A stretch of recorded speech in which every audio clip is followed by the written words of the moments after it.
এ বন্ধু, এই ভিডিওটা দেখতে একটু। স্বপ্নে আছে একটু। আমার আব্বু মক্কায় হজ করতে চাইছে, যাইতে পারবো না। কত রে 1 লাখ টাকার একটা টিকিটই লাগে। এর আব্বুরে হজ করারও আমি পারলে আব্বুরে হজ করাম।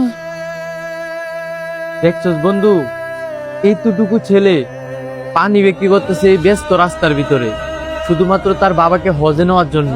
হ্যাঁ বন্ধু, তুই ঠিকই কইছস। আমরা বাংলাদেশে অনেকের সামর্থ্য আছে, কিন্তু ওরা হজে যাওয়ার মন মানসিকতা নাই ওদের। দেখ বন্ধু, এত অর্থ সম্পদ দিয়ে কি হবে বাইচা থাকতে যদি আমরা আল্লাহর ঘর না দেখে যেতে পারি। বন্ধু, তোদের কথাগুলা শুই না অনেক কষ্ট লাগতেছে। আমি আজকে গিয়েই বাবাকে বলবো হজে যাওয়ার জন্য। আমার বাবা হজে যায় না। এই জগতে অনেক মানুষেরই স্বার্থ আছে হজে যাওয়ার, কিন্তু তারা যায় না।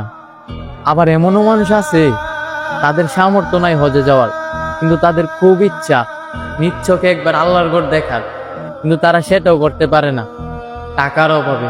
আমি মন থেকে দোয়া করি এই ছোট্ট ছেলেটা এত কষ্ট করতেছে তার বাবাকে হজে পাঠানোর জন্য, আল্লাহ তাআলা যাতে তার বাবাকে হজে পাঠানোর ব্যবস্থা করে দেয়।